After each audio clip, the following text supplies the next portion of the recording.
ফেনী সদরের বন্যা নিয়ন্ত্রণ বাঁধ ভাঙনে একের পর এক প্লাবিত হচ্ছে নতুন নতুন এলাকা।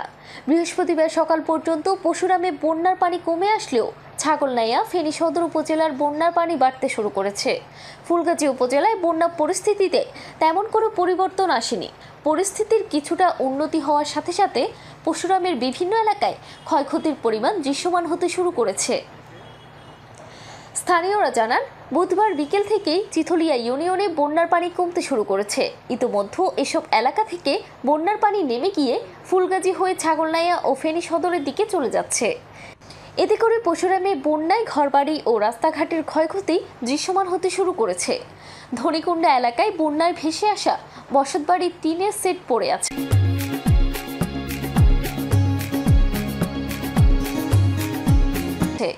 পানি গড়িয়ে যাওয়ার পর ক্ষতিগ্রস্ত রাস্তা এবং জমিতে জমে থাকা বালুর স্তর স্থানীয়দের মাথায় চিন্তার ভাঁজ ফেলেছে। এদিকে ছাগলনাইয়া ও ফেনী সদর উপজেলার বিভিন্ন এলাকা নতুন নতুন প্লাবিত হতে শুরু করেছে।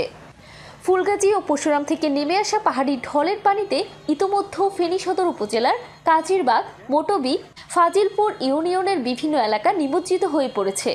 ফেনী ছাগলনাইয়া সড়কের উপর দিয়ে পানি গড়িয়ে যাওয়ার রাস্তা বন্ধ হওয়ার উপক্রম।